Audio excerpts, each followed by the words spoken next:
Welcome, everybody. This is episode 4 of Men Have Feelings Too. Who knew? I'm Lauren Van Vajra, and this is Sam Ibrahim. He is a certified hypnotherapist and an expert in trauma and PTSD. Welcome, Sam. Thank you so much, Lauren, for having me. Oh, thank you for being here. So you have been an intuitive since you were pretty young. Is that correct? That is correct, yes. Growing up, my family would always get freaked out because someone would walk in. I'm like, what's wrong with them? Or what happened to them and why are they looking like, why is their smile fake? And then I would even have dreams about what's going to happen. I'll just know something's going to happen. Then in the mornings, I'll tell my family. And it wasn't until later they finally told me my grandmother, my dad's mother, was a psychic who does coffee grain readings for people. And she knew things no one else knew. Wow. Through the coffee grains. And that's actually, I started picking that up as myself, and I love it. So you do the coffee grain readings? Yes. That's freaking I love cool. the symbols. Yeah, I would love to get a reading from you sometime. Yeah. So tell me how this all evolved for you. From there, I just, for a while, I actually closed them off because I got so scared.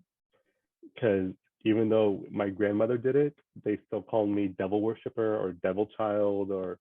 This was your family? Yeah. That must have been hard. It was. I actually shut off myself to that world that I actually started slowly killing me because I realized I started losing hope and it stunted me emotionally in that time period. Because you shut off such an integral part of you. Yeah. Yeah. And it wasn't until I was 14 or 15, 10th grade, I learned about witchcraft. And Beautiful. I remember my journey learning about that. Oh yeah. So it's like, it's eye-opening. Opens portals, absolutely. Oh yeah. And that's what happened with me. It started opening me up once, it opened me up too much that I had to shut myself off again and went through a lot of depression, anxiety, and suicidal thoughts. Okay. Because shutting myself off, I realized my power, my energy comes from my emotions and my connection to nature and life. So when I shut it off, because I didn't want to be different, because I wanted to be, quote unquote, a normal male, it destroyed me. And there's probably so many ways growing up in LA that you kind of felt like you were just like outside of the box, huh? Oh yeah. Growing up, my family's from Syria. So I'm first generation Syrian American. So I wasn't Syrian enough for the Syrians. I wasn't American enough for the Americans. And then my sexuality came into play where I didn't know the word gay existed until I was around 17, 18. Wow. That's how sheltered and how homophobic my family is. The word gay doesn't exist. And they would even bring it up where these people don't exist in the Arabs culture. So I didn't know what I was. I thought, I'm like, okay, then what's wrong with me? I tried liking women. I tried being with them, and I felt wrong. So at what age do you think that you kind of knew that you had developed this attraction for men? A young age. I had my first crush at 2nd grade. So that must have been really hard growing up that whole time and not even being able to know that there was anyone else like you out there. Oh yeah, it wasn't, I still won't forget it. It was senior year. One of my best friends to this day, I've known her since 7th grade, and I'm 29 now. Me and her, I took her out. I was doing a counseling class. So I took her out to do interviews. And I interviewed someone that is bisexual. And then after the interview, I'm like, what's bisexual? She goes, it's when someone likes male and females, guys and girls. I thought that was me for a while. But then the trauma hit every time I would be with a guy. My thought process was like, oh, if I'm with a guy, there'll be toys, there'll be sexual only, while girls is the one I'm going to marry in the end. Mm-hmm. But then every time I was with a guy sexually, I would actually go home and scrub myself raw because I thought it was dirty. Wow. Isn't it so crazy what societal conditioning can do to us? I know men that are in their 40s, unfortunately, in 2022, that just like you said, they will say they like to hook up with men, but they'll obviously have a relationship with a woman, but you just like wish you would see them like open up and come home to themselves. Exactly. And that's what I saw that it wasn't until, oh my God, I was 22 or 23. I broke down. I was in New York and I was studying herbal medicine in Massachusetts. Okay. My herbal teacher was a lesbian, or is a lesbian. And I broke down to her. I actually had a mental breakdown in the car with her because we were coming back from New York. One of her friends was doing a book signing. I broke down because like, what's wrong with me? And then she finally helped me learn to start accepting myself and my sexuality. Wow. Mm-hmm. That is pretty powerful. It's amazing how people come into our lives at just the right time to kind of help us really transmute some things. Oh yeah, absolutely. Like to this day, her name's Tona Limas, and I went to the Blazing Star Herbal in Massachusetts. To this day, I still thank her. I'm like, oh my God, if I never went to that school, I don't know where I would be right now. So what did this do for you when you finally opened that up? Honestly, it helped me on the path of self-acceptance. I started accepting my sexuality. I started accepting my spiritual path as a witch. And also helped me learn I really want to be a healer and help people that went through what I did, went through trauma and have PTSD and have fears and triggers, but I didn't know what way to do it. And you've always had that sight where you could see what people were holding, right? Yep. And not being able to help them made it even worse. Mm. And I thought there was like, sometimes I would blame myself because my family blamed me. If something went wrong and I knew, they go, it happened because you told us it was going to happen. Wow. And we were all born into the families we were born into for a reason, though. Is that something you believe? I actually do. My family is very, very conservative, but here I am, first generation Syrian American, who's gay, who's a witch, who's also gender fluid. Yeah. And they're like, well, they don't know what to do with me. They have no clue what to do with me. That's fucking great. They go, well, it's like, can't you just be this? Like, no. One of my uncles, just like, be cool with this? exactly. One of my uncles came up to me one day. He goes, I don't care what you do in your personal life, but when you're around family, you have to be normal, like our family. I looked at him. I'm like, in my head, he was drunk.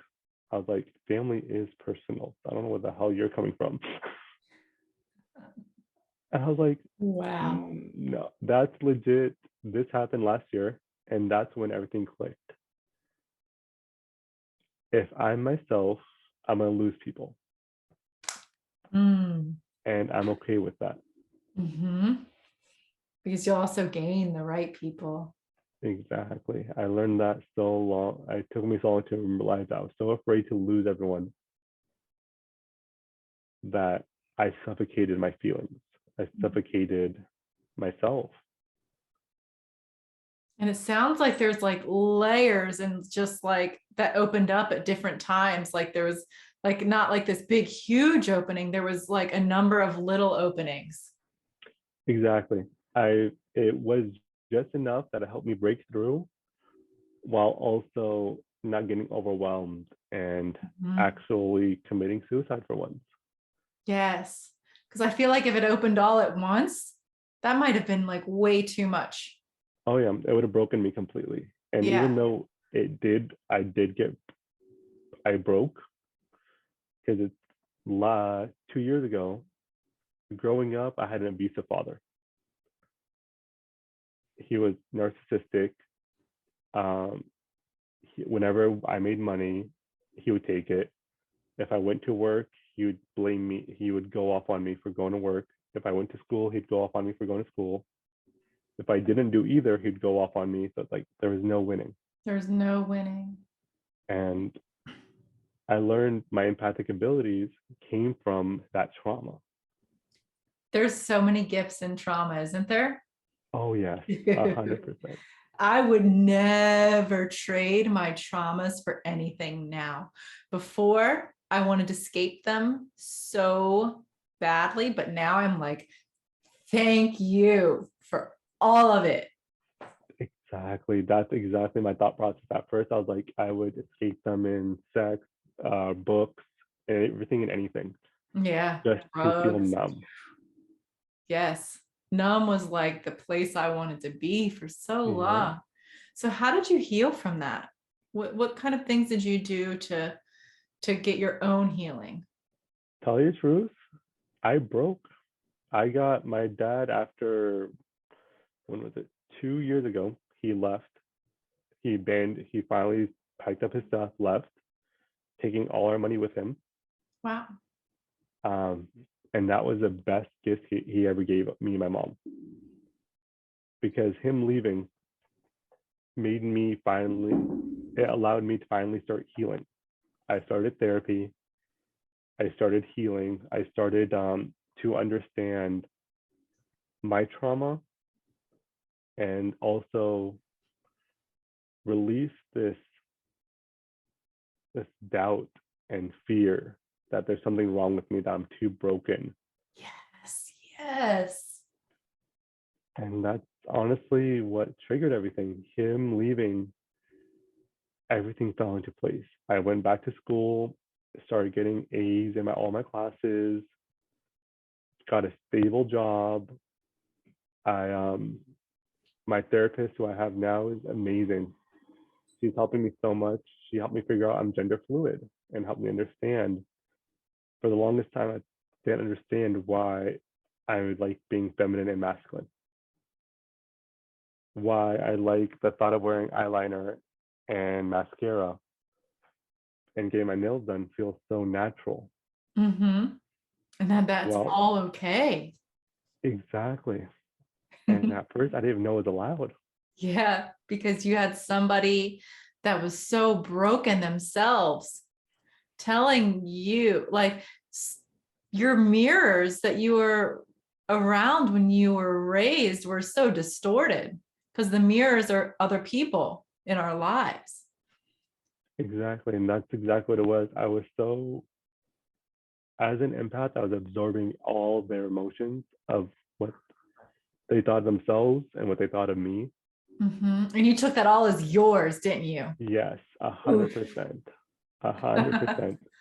And that's actually it. I started around that time. I also started going to herbal school again, Gaia School of Healing in Malibu.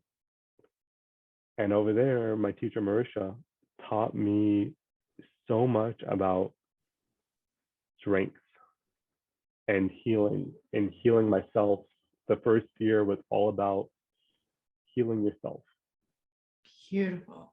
and she would put us in plant meditations. And the whole time, for 8 hours a day, for 10 months, she would do plant meditations with us. And she would have us go on journeys. Can you tell me more about the plant meditations? What is that? So what we would do is she would make 3 to 4 different types of herbal infusions. And she wouldn't tell us what they were. So let's say, and then she'll pour us into a cup, okay, and have us drink it. Mm. And we take our time, so we do it all mindfully. Was it like tea? Oh yeah. Yeah, okay. So, and then after the tea, after what you do is you smell it, you taste it, you feel it, and you feel it how it goes down into your body. Mm. And then after, she goes, take whatever you have at the bottom left and anoint yourself, all your chakras with the tea. Wow, that Because sounds there's amazing. no sugar. It was, I 100% recommend it. She had us do all that. And then when we fell into, then she would put us into meditation and have us meet the plant spirit. Mm-hmm. And then she would we would go on this journey on our own with the plant spirit. Wow. And you didn't know what plant it was. Nope.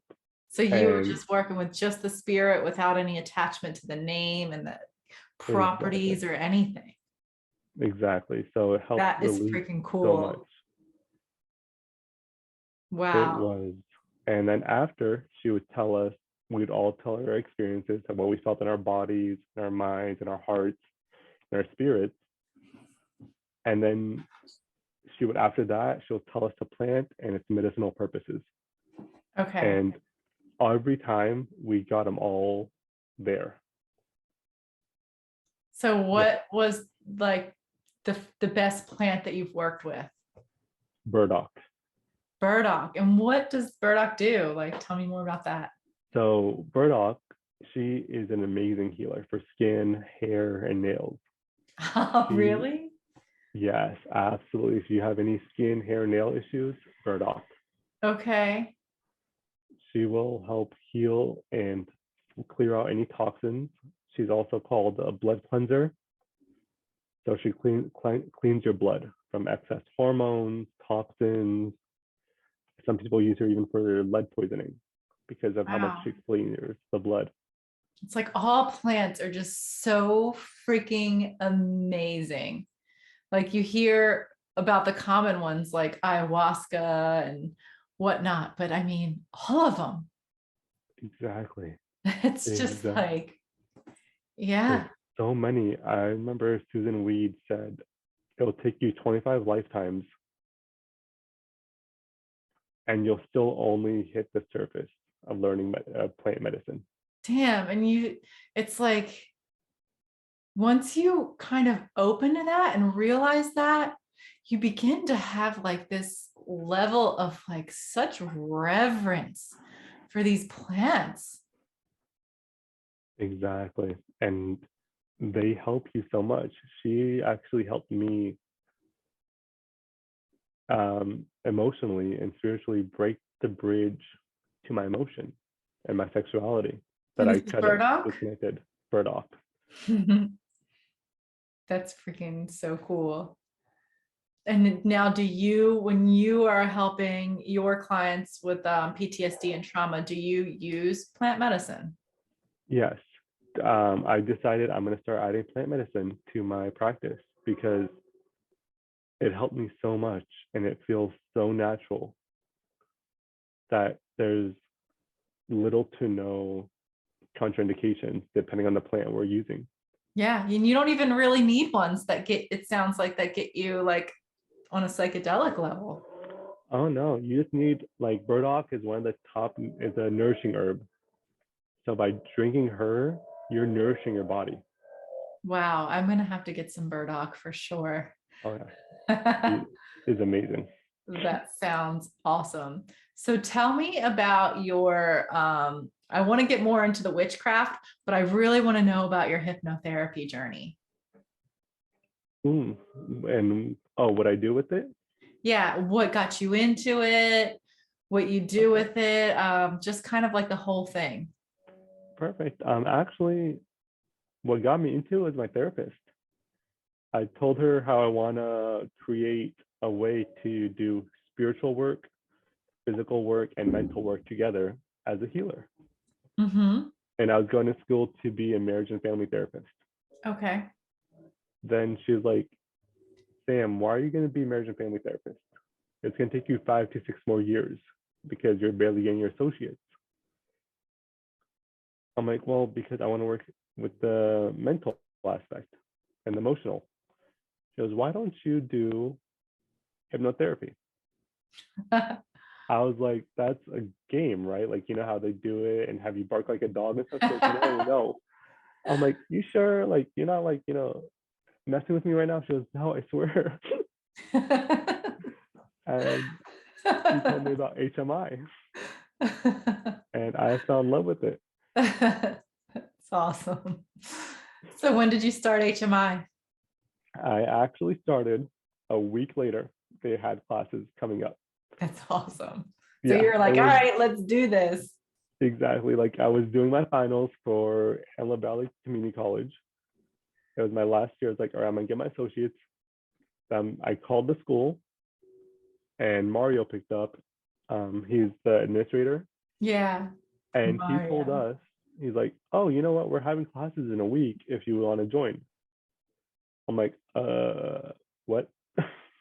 You're like, okay, I think I can do this. Yeah, he goes, look, the first month is don't worry about it. And if you don't like it, you could always get out and you're done. I'm like, Mario's okay. freaking awesome. He is. He so is. I loved it. I'm so glad I took his advice. Yeah, me too. HMI is a really comprehensive program. I feel Yeah. like it's very much classical training and they teach us so much foundational stuff, but then there's just so much more to learn outside of that. And I love to see all the different directions everybody goes in. And that's exactly it. That's what made me fall in love with it because of how much your first 6 months, how many techniques they incorporate. And then the second 6 months, you're like, okay, you're finally doing the clinicals, you're finally implementing it more. And there's more psychological. And you're like, how am I ever going to learn and embody all this? But Mhm. then as you know, the time just kind of like goes on and it's really after school that it all starts like really hitting home. Exactly. That it finally like clicks. And then I did imagery was my specialty. With Cheryl O'Neill, right? Yes, She's 100%. she was my mentor. Oh my God, I wanted her to be my mentor. You know, I wanted to be my mentor, Joe Tabanella. I was like kicking around the idea. I was like, maybe I'll just say I identify as a male and see if they Don't worry. I know that. So it's like, yeah, those I was like, damn. I wanted Cheryl because of her imagery skills. I was like, she's amazing. Yeah, that's so funny. So who ended up being your mentor? Joe Burns. He's actually And my mentor now. oh my God, really? Yeah, He's amazing. I'm he not is. gonna lie. I'm He's so glad. his heart is just all the way in it. Yes, I'm so glad I chose him because he legit after that, that's also what did facilitate so much healing. Because going to school, I had so much fear and anxiety Mm-hmm. and worthiness. Like, can I do this? Because growing up with the abuse, I was wondering like, no, no, I can't do this. No, no, I can't. I'm not successful. I can't do this. I can't do that. A lot of like perfectionism and not enough threads in there, Yeah, huh? Mm-hmm. it was repeated patterns I did with herbal medicine where I killed it by not even doing it. And I started doing the same thing with hypnotherapy. I'm not doing the same thing with hypnotherapy. But working with Joe, he taught me so much. And anytime I needed a question, he always answered. I actually just had him on for episode 3. Oh my God. I, So you're right after Joe. I'm so happy. I'm gonna let him know. Yeah. Yeah, he's freaking amazing. He's helped me with so much. He's helped me get up earlier in the mornings. He's helped me. Oh I my used God, to he's a take big kratom baller. on a daily basis. He's helped me completely get off of that. He's, yeah, Joe's the shit. He is. He really, really is. To this day, I was like, I'm so glad I chose you as my mentor. So tell me more about your witchcraft practice. Like how do you show up in that? So when I first started, I started as Wicca, Hmm. but it was too narrow. Yeah, it is kind of. So I started doing more shamanic, and even that didn't feel right. So I actually started building my own version where I learned shamanism, witchcraft, Wicca. They're all pretty much the same, just different modalities. Hmm. So my main way I work with magic is herbs and through healing, as well as spells and sigils for protection. I love sigils and I love doing Ooh, spells too. I think it's so fun to just like build up the energy. I do a lot of dancing in my spell work. same here. I do belly dancing. Yes, dancing is the shit, isn't it? It is. I once I learned about like, oh my God, I could do this. Like I'm allowed to move and dance. I like, I feel so much energy building up every time I do it now. And it's powerful. I mean, because that's what you need for spell work. You need that energy building up. So, however you do it, I mean, I feel like ecstatic dance is just like the best way to do it. But I guess some other ways could be like, I don't even really know anymore. Oh, honestly, any dance, ecstatic, Yeah. ballet. I love Anything that's causing that emotion to just exactly. I actually yeah. incorporate my belly dancing with my martial arts as Hmm. a way to build up and create the energy. Yes. So freaking powerful. I like to use a lot of fire in my spells too. Ooh, same. I love working with fire. Fire Yeah. and plant are my top two I work with. Yeah. Fire is the So sometimes I'll be setting off fire alarms, but that's okay. I've done that a couple times. I was like, oh shit. So when you first did a spell that worked, what did you think? I'm not gonna lie, I thought I was God. I'm like, oh my God, I could do it Yeah. all. I could You're do like, anything I woo, want. I can fucking do anything. Yep. Watch out, world. Yeah. I loved it so much. I started like even practicing even more, delving even more. Yeah. But then there was an incident that happened that made me like wonder, like, oh my God, did I create this? Did I hurt someone on accident without knowing it? That it made me stop. What was this Or incident? Do you mind sharing? I like opened up a portal I never should have. Mm-hmm. I was in my room. I was not even asleep yet. I go turn off the lights. I have to walk out of my bed to turn off the lights because it's on the light switch and it's all the way across the room. I turned off the light. I'm walking to my bed and I start hearing growling and scratch marks. And I jump straight into bed. And my bedroom, I love it. In my old the apartment we used to live in, I would get moonlight that would hit straight my bed. So I always felt safe there. Um, next thing you know, all I feel and hear and see is like growling, Oh scratches everywhere, and my papers are flying everywhere, going crazy. my God. I get freaked out, and then someone's like, "Go turn on the light." So I ran to turn on the light. Nothing was there. Everything was normal, and That's that, wild. yeah, that freaked me out. And then, have you Whoa. heard of shadow people? Yes, I have. After that, for 3 nights in a row, well, growing up, he was always there, but outside my room watching me. But I always saw him as a kid. So I slept with the light on and never alone until I was 15. because he was always there outside. Hmm. But then after that incident, he actually started coming to my room for 3 nights straight, until the third night, he touched me. Like, he laid in bed and touched me, and I felt the darkest, the coldest I've ever felt in the world. Whoa. That's actually what stopped me from magic altogether for And how 2 years. long did you take? 2 years? Yeah, I finally found a teacher that started teaching me and taught me how to hone my skills, my abilities. And from then on, it's a game changer. I'm finally back as me. That's freaking awesome. I'd love to talk to you more in depth about that sometime. I would be more than happy to. All right. Awesome. Yeah. I mean, because a lot of my work has been, as you know, practicing witchcraft has been solo. I got introduced to it by an old roommate who, you know, at the end of our relationship, I think she ended up doing a car accident spell on me that actually worked. Oh. So I also like quit for a while too. Because you could tell the difference. Like, wasn't normal. Yeah, you're like, this is not what I want to be associated with. And then, you know, when I wasn't doing it, it always just kind of felt like something was missing. Yeah, Did like you you're not experience yourself. that?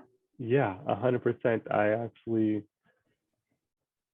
It felt like I couldn't breathe, right? Mm, Because it felt like that. Felt like, oh, something's not right. Why do I feel so off? kind of like almost like closed, right? Yeah, like disconnected. Yes. Uh-huh. And it wasn't until I started coming back to it, started practicing again, I'm like, oh, That's what yeah, that it's happens magic. so many different ways in life, you know? Like we leave ourselves in ways, and then it's not until we come back that we're just like, "Whoa, what? Like, why was I?" Mhm. Yeah.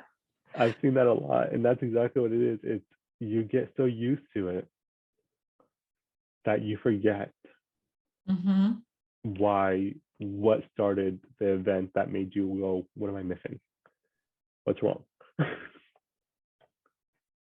So now how does it feel now that you're finally like in a place where you know what you're doing and you're good with helping people with PTSD and trauma? Because I know that's something that's always been like deeply meaningful to you. And now that you're actually doing it, and that must feel so amazing. It does. It's a huge game changer because for the first time in my life, I don't just know who I am. I also know where I'm going, Mm. and helping people shift into that perspective of themselves, of helping them with their triggers that does cause their anxiety and PTSD and trauma, helping them see, no, they're not at fault. They did nothing wrong. This happened to them. But they're in charge of healing from it. Yes, they're in charge of their path now. Hmm. Those people are gone. They cannot. They cannot stay in victim mode. It's a Exactly. dangerous place to be. Because I've seen that a lot I'm in part of so many PTSD and CPTSD posts and groups and stuff on Facebook, and been studying it so much. I'm seeing like they blame themselves. They feel guilt and shame of why can't they be normal? Why can't they deal with this incident that happened to them once or throughout their lives while this other person dealt with it completely different? Comparison. Exactly. They It's compare just themselves to everyone else.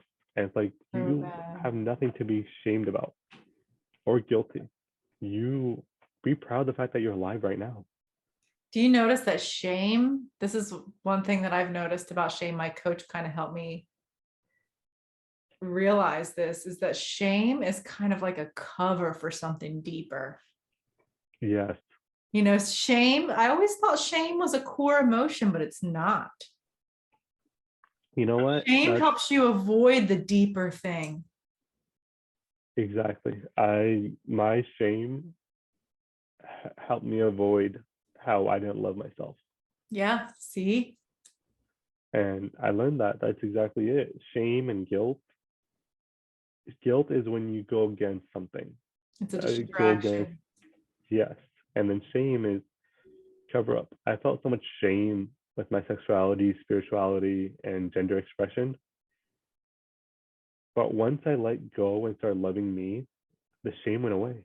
Yeah, just totally. Yeah. And it's like I didn't even work on shame. I just worked on loving myself. That's the thing, just loving yourself, coming home to yourself, however you do it. Like there's been so many ways that have helped me to do this, like coming home to myself. And it's really not about the retreat or the container. It's just kind of like about you being open. Exactly. And that's what I've realized. By being open, you let things in. Mm-hmm. But by being closed off, you're just giving but receiving nothing. And it Yes, the burns receiving. you out. Like people go to like get instead of receive. And Exactly. that just And totally blocks it. Like, you know, they go to ayahuasca ceremonies to get something out of it. that's exactly it. Or they go, and I used to be one of them. I used to go to yoga or martial arts to get something. Yeah. And I'd I've get done a nothing. lot. And then once I let it go and just like, I'm just going to be, Mm-hmm.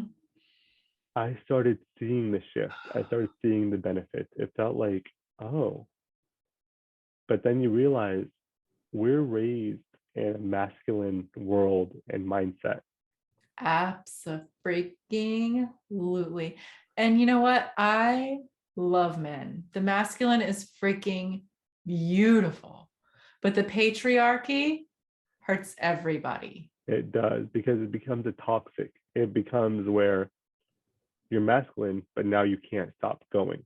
Yeah. And there's something freaking wrong with you for being masculine. Now, that's what is like the thread now. Like, Oh yeah, I don't like it. It pisses me off because I'm like, even in the LGBT world, if you're too feminine, you're wrong. If you're too masculine, right. So what do you you're wrong. even do? There's like this balance that you're supposed to find, and like, you know, this Mhm. whole like, especially for like, you know, straight men are shit, men are not necessary. And it's just, I know the feminine is rising now, but that's going to be impossible to really rise without the masculine. And that's the thing, it's a pattern. The feminine will rise, the masculine will fall, then the vice versa. The masculine will rise, the feminine will fall until they realize you can't do one without the other. No, that's such an important and meaningful part of my work. I want to bring men up with us. You know, Mhm. I just have such a reverence for men, and I know that they're trying to think of a way to say this. Hmm.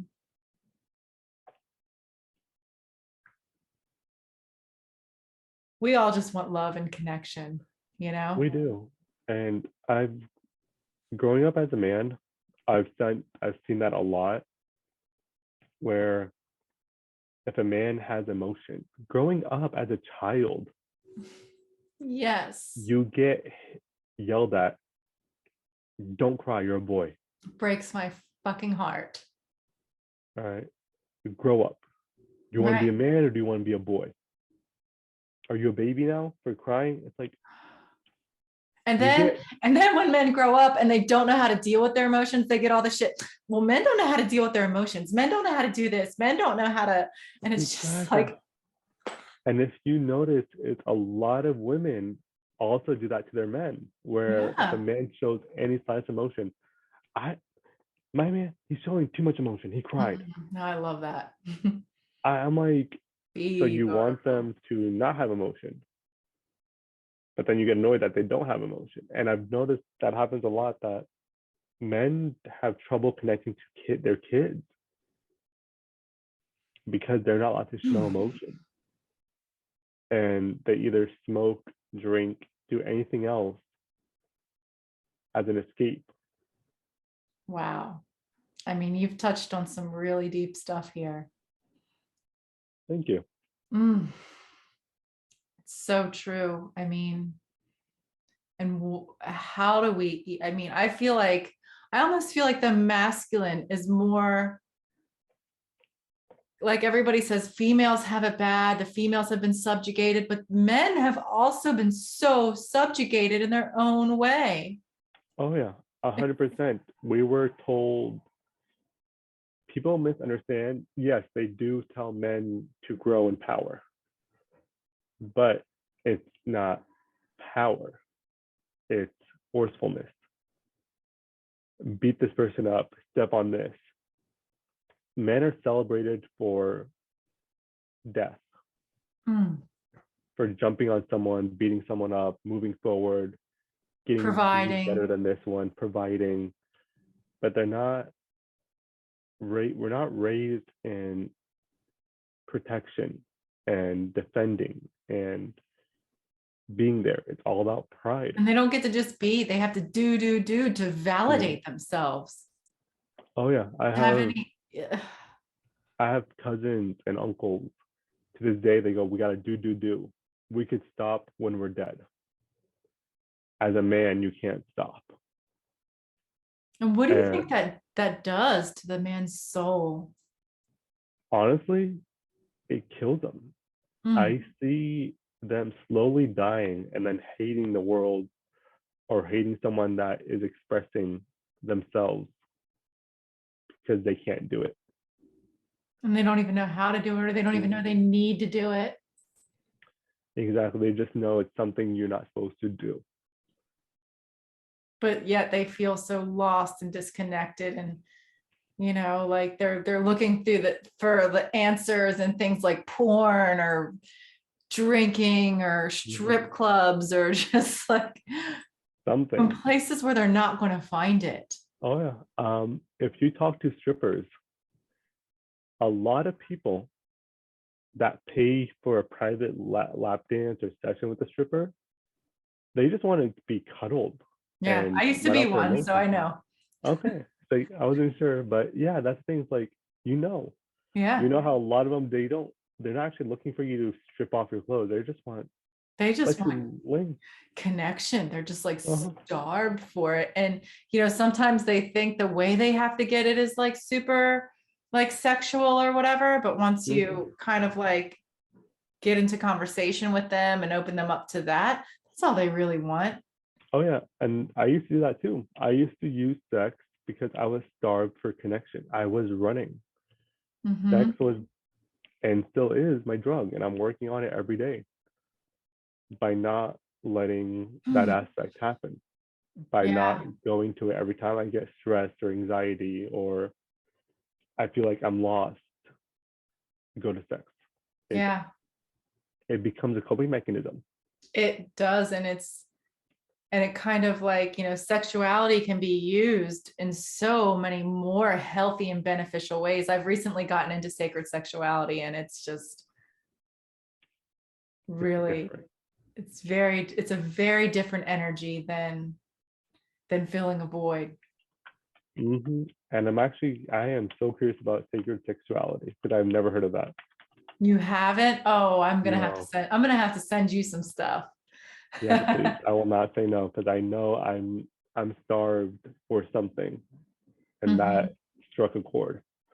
Yes.